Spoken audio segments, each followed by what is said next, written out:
The first time Elara saw the branch, it was not gold. It was just an ordinary limb of an ancient oak, lying cracked and half buried in the wet soil after a storm. She picked it up absent-mindedly, brushing away the mud with the sleeve of her coat. But as the sun broke through the clouds and touched its surface, the branch shimmered with a light that was not of this world. For the first time since her brother's death, Elara's heart skipped a beat. The world had been gray for her ever since the accident. She had moved through her days like a ghost, teaching her literature classes with a hollow voice, returning home to silence, eating alone at a table set for one. Nothing broke through the numbness, until now. That branch in her hand gleamed as if it held a secret, as if it were alive. And she felt, inexplicably, that it was meant for her. The main conflict. The branch was warm in her palm, humming softly like a heartbeat. At night, when she laid it on the dresser, it whispered. The voice was faint, like wind moving through reeds, but she could almost make out words. She should have been afraid. Instead, she found herself clinging to it, desperate to hear more. On the third night, the whisper grew clear. Bring me back. She sat up in bed, clutching the blankets. The voice was not threatening. It was mournful, pleading. Something about it reminded her of Callan, her younger brother who had drowned last winter after venturing too far onto the frozen lake. His loss had hollowed her out. Now this branch, this thing of impossible light, was asking her for something that sounded like resurrection. She began to wonder, was the branch a sign? A door to the impossible? The next morning, she brought it to her classroom. Her students noticed the faint glow. One boy whispered, "It looks alive."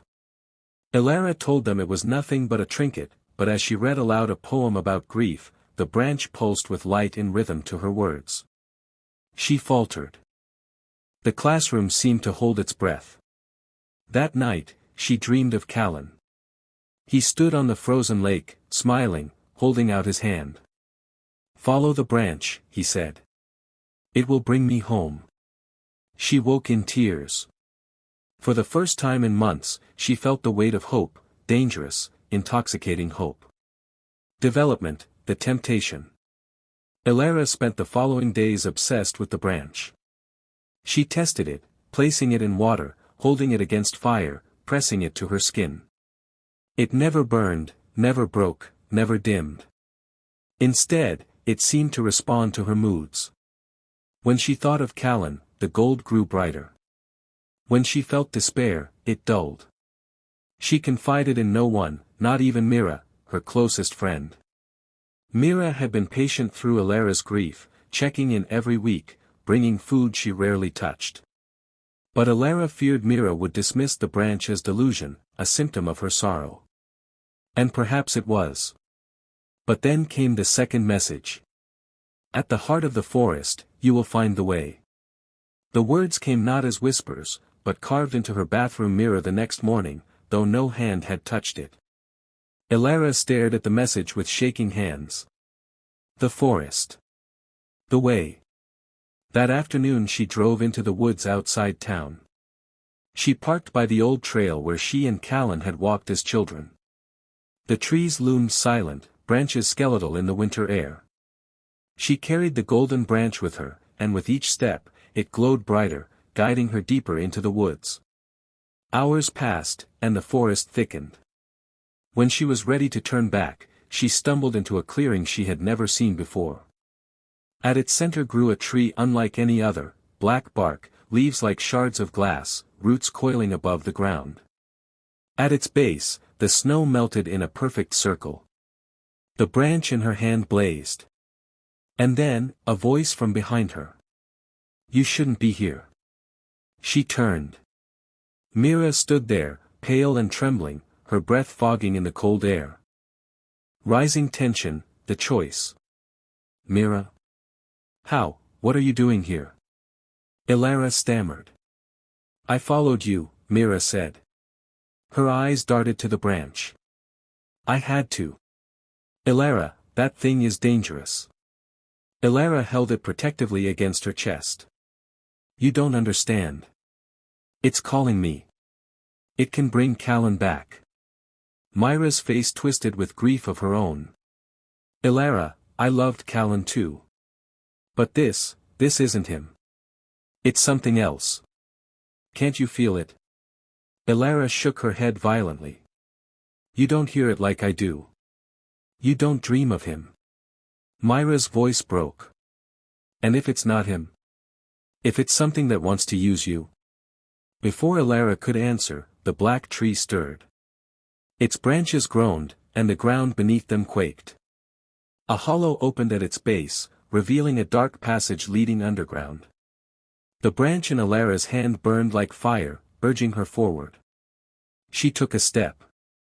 Mira grabbed her wrist. Elara, stop. If you go down there, I can't follow you. Elara hesitated.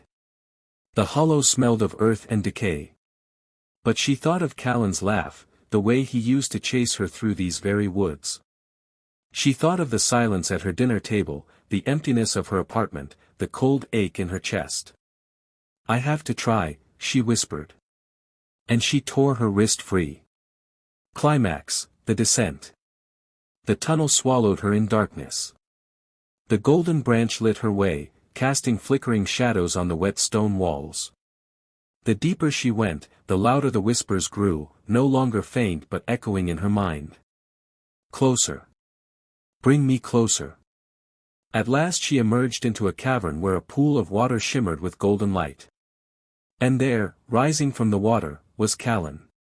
He looked just as he had in life, his boyish face, his dark curls, his familiar smile. Elara, he said, his voice choked with emotion. You found me. She fell to her knees, sobbing. I thought I lost you forever. You didn't. You can bring me back. He reached toward her, dripping water, eyes shining. Just give me the branch. Her hand trembled. She almost gave it. But then, something in his smile faltered. It was too wide. His eyes too dark. Elara, came a faint cry behind her. Myra's voice, echoing down the tunnel. And suddenly, she saw it, the water's reflection did not show Callan at all. It showed a faceless shadow reaching for her, its fingers like claws. Elara gasped, stumbling back. You're not him. The figure's smile twisted. He is gone. But I can give you what you desire. A life without grief. A world without loss. Just give me the branch. Elara clutched it to her chest, tears streaming down her face. The ache of longing clawed at her, urging her to surrender. She could almost imagine Callan alive again, laughing at her side. But Myra's voice cut through the darkness, he wouldn't want this for you. Something inside Elara broke. She screamed, raising the branch high, and smashed it against the cavern floor. The golden light exploded, filling the cavern, searing the shadow until it shrieked and dissolved into nothing. The pool boiled, then stilled. Silence fell. Conclusion, the aftermath. When Elara emerged from the tunnel, Mira was waiting, tears streaming down her face. She caught Elara in a tight embrace. I thought I lost you. Elara buried her face in her friend's shoulder. I almost let it take me. They walked out of the forest together. The branch was gone, its weight no longer in her hand. For the first time, Elara felt the full truth of Callan's absence. It was unbearable. It was real. But it was hers to bear. In the weeks that followed, she told Mira everything. She returned to her classes, her voice still unsteady but her heart clearer.